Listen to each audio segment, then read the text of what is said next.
Halo, saya Mira Sisilin Ratu. Saya adalah seorang mahasiswa Magister Ilmu Komunikasi, Fakultas Ilmu Sosial dan Ilmu Politik, Universitas Brawijaya dengan NIM 23612020117. Nah, dalam video ini saya berkesempatan untuk menjelaskan dan merespon terkait dengan video dan penugasan dari Bapak Profesor Rahmat Kriantono dalam penjelasan bukunya Pengantar Lengkap Ilmu Komunikasi, Filsafat dan Etika Ilmunya serta perspektif Islam dengan materinya terkait dengan penerapan kriteria kebenaran, korespondensi, koherensi, metafisik, dan pragmatis pada praktek jurnalistik. Dari penjelasan Prof terkait dengan kebenaran, saya dapat mengambil kesimpulan bahwa kajian komunikasi tentunya sangat bergantung pada konsep kebenaran dan fakta. Nah, penjelasan terkait hubungan fakta, kebenaran, dan kepercayaan menjelaskan bahwa fakta bukan hanya sesuatu yang secara fisik harus hadir, tetapi pernyataan-pernyataan yang saling konsisten dan menuju pola kebenaran merupakan kebenaran itu sendiri.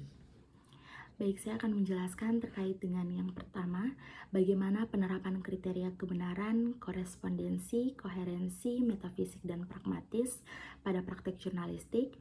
Poin yang pertama, korespondensi, saya melihat ada dua hal. Yang pertama itu konsistensi informasi. Nah, dalam praktek jurnalistik, tentunya jurnalis harus memastikan bahwa semua informasi yang disajikan dalam artikel maupun berita itu tidak saling bertentangan. Nah, informasi dari berbagai sumber memang harus diverifikasi untuk menjaga keselarasan informasi yang ada. Kemudian yang kedua, konsistensi gaya penulisan, artikel maupun berita yang ditulis dengan gaya yang konsisten harus mengikuti pedoman jurnalistik yang telah ditetapkan. Kemudian pada poin yang kedua, koherensi, saya melihat dari dua hal juga. Yang pertama, keselarasan logis. Nah, berita atau artikel harus memiliki alur yang logis dan koheren, di mana informasi harus disusun sedemikian rupa sehingga pembaca dapat mengikuti alur dengan mudah tanpa kebingungan.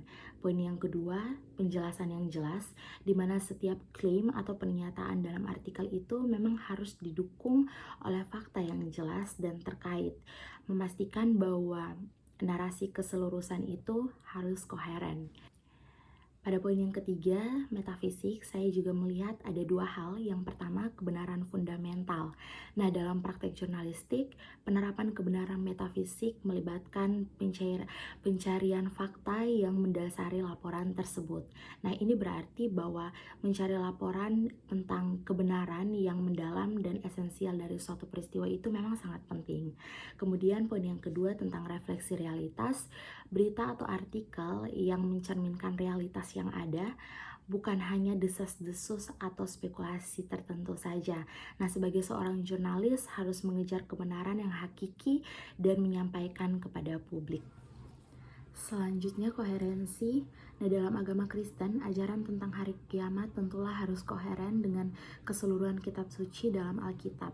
Nah, berbicara tentang hari kiamat dalam berbagai bagian, termaksud di Injil, surat-surat Paulus, dan kitab Wahyu, semua ini harus saling mendukung dan membentuk satu kesatuan ajaran yang tidak saling bertentangan. Nah, misalnya dalam janji Yesus tentang kedatangannya kembali dalam Matius 24, tentunya harus konsisten dengan pengajaran lainnya mengenai akhir zaman. Selanjutnya, poin yang ketiga, pragmatis. Nah, dalam ajaran Kristen tentang hari kiamat harus memiliki hasil praktis, dengan kata lain hasil praktif yang positif untuk kehidupan umat Kristen. Nah, keyakinan tentang hari kiamat itu memberikan harapan dan motivasi bagi umat Kristen untuk tetap hidup sesuai dengan kehendak Tuhan dan tentunya mempersiapkan diri bagi kedatangan Kristus kembali. Nah, dalam poin ketiga ini memberikan makna bahwa praktis yang nyata dalam kehidupan sehari-hari itu sangat mempengaruhi bagaimana kita berperilaku dan bertindak. Selanjutnya pada pembahasan yang terakhir, bagaimana relasi antara kepercayaan dengan tugas-tugas jurnalistik. Apakah sebagai wartawan harus mempunyai kepercayaan dalam menulis berita? Saya akan menjawabnya dalam 5 poin alasan mengapa sebagai seorang wartawan harus mempunyai kepercayaan dalam menulis berita. Yang pertama, dalam etika dan objektivitas, sebagai seorang wartawan harus memiliki kepercayaan pada nilai-nilai etika dan prinsip-prinsip objektivitas dalam melaporkan berita. Nah, kepercayaan ini sangat mendorong wartawan untuk tetap jujur, adil, dan tidak bias dalam menyampaikan informasi. Kemudian, poin yang kedua tentang kredibilitas sumber. Sebagai seorang wartawan harus mempunyai sumber-sumber informasi mereka dengan melakukan verifikasi yang diperlukan. Nah, dalam kepercayaan ini terhadap sumber yang kredibel sangat membantu wartawan untuk memastikan bahwa berita mereka memang akurasi dan keakuratan dalam berita. Kemudian yang ketiga, tentang tanggung jawab sosial, di mana wartawan harus memiliki tanggung jawab sosial untuk menyampaikan informasi yang benar dan bermanfaat bagi masyarakat. Dalam kepercayaan ini, sebagai seorang wartawan, tugas ini didorong untuk terus bekerja dengan standar etika yang tinggi dan transparansi. Selanjutnya, poin yang keempat, kepercayaan publik. Publik harus percaya pada media dan wartawan untuk mendapatkan informasi yang benar dan akurat.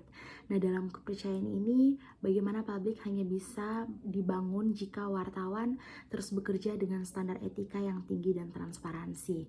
Kemudian, alasan yang kelima tentang kritik konstruktif, di mana wartawan juga harus mempercayai proses kritik konstruktif. Nah, dalam kepercayaan ini sangat membantu wartawan untuk menerima umpan balik dan memperbaiki pekerjaan mereka demi kebaikan jurnalisme dan kepentingan publik. Nah, dalam praktiknya, kepercayaan adalah fondasi yang memungkinkan wartawan untuk menjalankan tugas mereka dengan baik. Tanpa kepercayaan baik dari dalam diri wartawan maupun dari publik, jurnalisme tidak akan dapat berfungsi dengan efektif. Memiliki kepercayaan pada nilai-nilai inti jurnalisme membantu wartawan untuk tetap teguh dalam menghadapi tantangan dan memastikan bahwa mereka selalu mengutamakan kebenaran dan keadilan dalam setiap laporan mereka.